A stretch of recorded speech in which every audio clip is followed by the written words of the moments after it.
Assalamualaikum warahmatullahi wabarakatuh. Hai teman-teman semua, jumpa lagi dengan saya di General Channel ya. Di video kali ini kita akan membahas lagi tentang refrigerasi atau mesin pendingin ya. Untuk melanjutkan pembahasan dari video kita sebelumnya, yaitu tentang mesin pendingin dan refrigerasi, mengenai kulkas yang tidak dingin ya, tidak bisa dingin atau tidak mau dingin ya.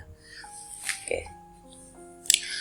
Baik, sebelum kita masuk ke materi, terlebih dahulu teman-teman subscribe dulu channel ini ya, subscribe dulu, like, komen jika ada hal-hal yang ingin ditanyakan, dan share ke teman-temannya yang lain ya, agar kita semua sama-sama belajar tentang ilmu refrigerasi ya. Dan jangan lupa klik lonceng notifikasinya agar Anda tidak ketinggalan dengan video-video menarik berikutnya.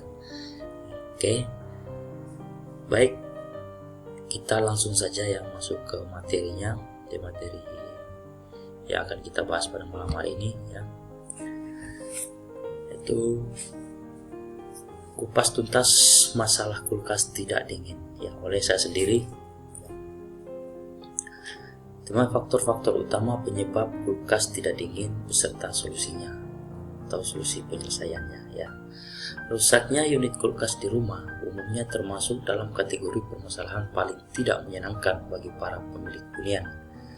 Peran kulkas bisa dibilang krusial mengingat fungsinya sebagai wadah menyegarkan sekaligus mendinginkan makanan, khususnya minuman yang kita butuhkan sehari-harinya ya, baik itu pada bagian lemari penyimpanan atau freezer. Sumber permasalahan kulkas biasanya ada pada bagian pipa yang bocor, tabung gas freon yang terisi terlalu sedikit atau bahkan terlalu banyak, kumparan motor yang rawan korsleting sehingga kebocor kompresor yang bocor. Oke, kita lanjut ya. Kulkas tidak dingin ya. Kulkas tidak dingin. Kulkas yang tidak dingin memiliki banyak kemungkinan penyebab, bisa berasal dari refrigeran mengalami kebocoran, kerusakan kompresor karena tidak dapat dialiri oleh aliran listrik secara layak sehingga kerusakan kapasitor. Solusi paling bijak adalah dengan menggunakan jasa profesional untuk melakukan pengecekan terhadap komponen-komponen pada kulkas berhubung kemungkinan penyebab yang disebutkan sebelumnya tergolong sensitif. Hal ini juga dapat menghindari kerusakan lebih jauh jika Anda, terutama yang awam dalam hal elektronik, turun tangan sendiri. Oke, jika Anda, teman-teman sekalian ya, teman-teman semua di rumah ingin mencoba memperbaiki kulkas yang rusak dengan ciri-ciri yang kita bahas ini, bisa Anda lakukan sendiri di rumah ya. Saya berikan solusinya ya. Kita bahas dulu ya.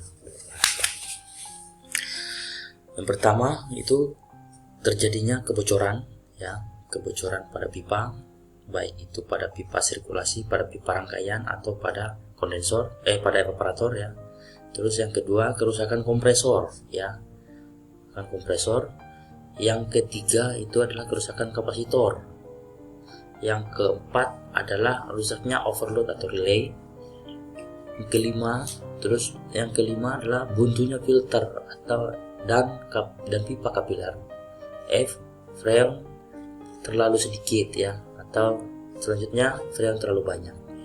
Kita mulai bahas dari kebocoran pipa refrigeran ya.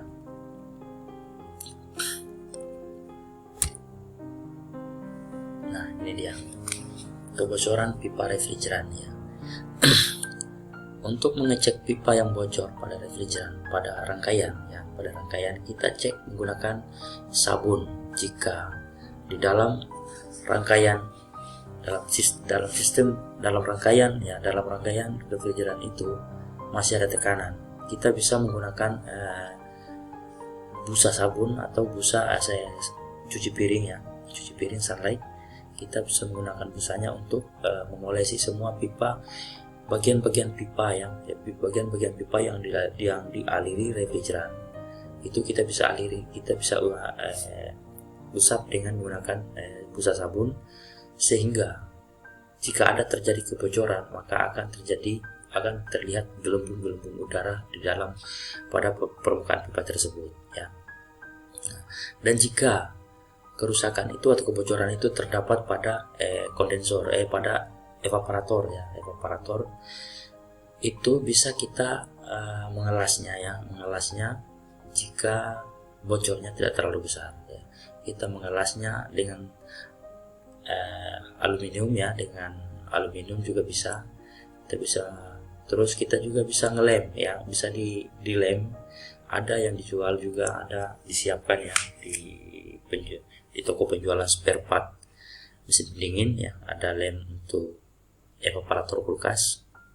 Itu kita tinggal panasi saja area yang bocor, lalu lem tersebut kita tempelkan pada bagian yang kita sudah panasi sehingga meleleh untuk menutupi semua lubang-lubang atau kebocoran-kebocoran yang terdapat pada wilayah tersebut.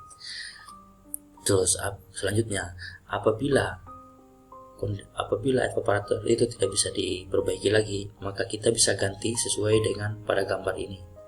Nah, di gambar ini adalah bagaimana proses penggantian daripada evaparator kulkas ya. Oke.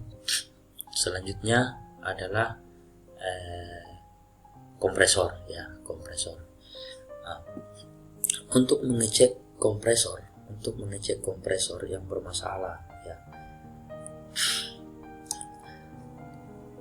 kita harus menyiapkan tang ampere atau multitester ya, multitester. Kita buka overload dan relay yang tertempel pada bodi mesin, pada terminal bodi pada bodi mesin, pada terminal. Kita copot, lalu kita arahkan ya alat ukur kita kepada pada 3 sisi ya, tiga pentolan ini ya, 3 pentolan ini yang terdapat pada terminal kompresor kulkas. Kita arahkan ke sini ya, dua alat ukur itu kita arahkan, lalu kita coba dan ukur, istilahnya ukur kontak bodinya ya, ukur gulungannya. Nah, jika semua dua-duanya sudah bagus, istilahnya tidak ada efek kontak bodi dari hasil pengecekan itu, berarti kulkas kita bagus ya, bagus. Mungkin ada kemungkinan lain kenapa kompresor tidak mau jalan, kenapa tidak mau hidup ya. Kemungkinan lainnya adalah rusaknya dari relay dan kapasitornya, relay terus kapasitornya kemungkinan juga rusak ya, sehingga tidak mampu untuk mengangkat atau untuk memutar kompresor ini. Terus permasalahan ketiga adalah kabel power. Nah, itu juga sering bermasalah, mungkin digigit tikus ya sama di rumah, hingga putus alirannya untuk masuk ke kompresor ini sehingga tidak jalan secara maksimal ya. Oke, itu ya. Nah, kita lanjut. Nah, kita lanjut ke kapasitor ya, yang rusak ya. Nah, ini adalah kapasitor. Nah, ini kapasitor juga adalah bagian penting dari sini ya, dari pengoperasian dari sistem operasional kulkas ya, untuk operasi kulkas ya. Itu penting juga. Kenapa? Karena kalau kapasitor ini rusak, maka secara otomatis kompresor ini akan lemah ya, akan tidak bisa mengangkat atau tidak bisa bekerja dengan baik ya, karena selamanya motor satu pas ya, karena ini termasuk kompresor ini adalah motor satu pas. Jadi motor satu pas itu selalu di mana-mana selalu menggunakan kapasitor untuk membantu starting awal. Nah, untuk mengecek kapasitor bagus atau tidaknya, maka kapasitor itu biasanya menggunakan dua kabel untuk kapasitor kulkas ini, kan dua kabel ya. Nah, itu dua ujung kabelnya kita arahkan ke terminal colokan ya. Kita colok, kasih arus ya, lalu kita cabut, lalu benturkan ya, sentuhkan ujung kabelnya. Jika percikan apinya kuat, berarti kapasitor tersebut masih bagus ya, masih bagus. dan jika lemah, nah itu sudah perlu diganti. Terus yang kedua, kita juga bisa mengukur secara langsung menggunakan multitester ya, multitester. Nah, terus selanjutnya adalah rusaknya overload dan relay ya. Ini overload dan relay sudah kita bahas sebelumnya ya, di video sebelumnya, bahwa rusaknya overload ini dapat diketahui dengan cara mendeteksi mesin. Jika mesin kita mati hidup istilahnya, dalam 1 menit mati lagi terus jalan lagi, berarti kemungkinan besar dan positifnya adalah relay atau overloadnya dan overloadnya kita ini rusak ya, tidak bekerja. Jadi mesin tidak bekerja dengan baik ya. Dan ingat, untuk menyambung kapasitor, connecting kapasitor dengan relay dan overload, maka perhatikan gambar ini ya, jangan sampai ketukar, jangan balik-balik ya, itu bisa bermasalah ya. Perhatikan ya, kabel merahnya itu di overloadnya ya. Terus untuk grounding kabel power itu ada di relay ya, ada di relay ya, masuk di relay. Nah ini 2 kabel ini masuk. Oke, kita lanjut. Terus tadi masuk di pembahasan bentuknya filter and dryer ya.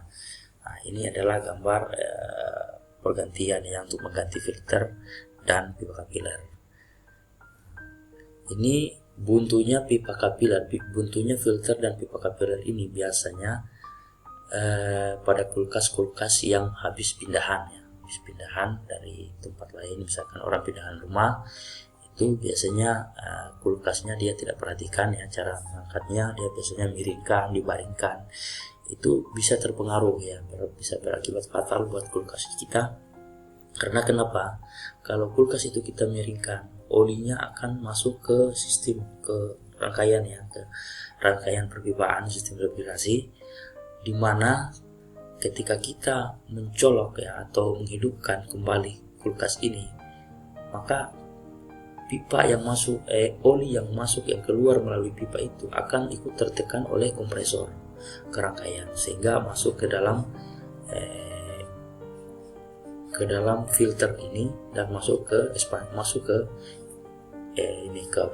pipa kapiler, sehingga rangkaian daripada sistem refrigerasi itu menjadi buntu ya, Dan caranya adalah kita copot aja, kalau tidak mau repot kita copot aja ini filter and dryernya, baru kita belikan baru, ganti yang baru. Itu harganya tidak seberapa, dia harganya cuma 20 ribuan lah gitu. Dan kita las lagi, jika kita mau las ya kita menggunakan las yang portable aja ya, yang bisa diangkat, yang botol gasnya itu seperti ini juga, seperti tabung phone ini ya. Oke, kita lanjut ke freonnya terlalu sedikit ya, bisa juga. Nah, ini freon terlalu sedikit ini biasanya pada kulkas-kulkas yang sudah pernah diperbaiki sebelumnya, jadi sudah terpasang memang ventilnya, bisa jadi freonnya terlalu sedikit.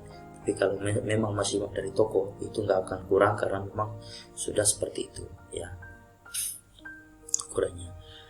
Dan tekanan freon R134A itu kisaran di 15-30 PSI.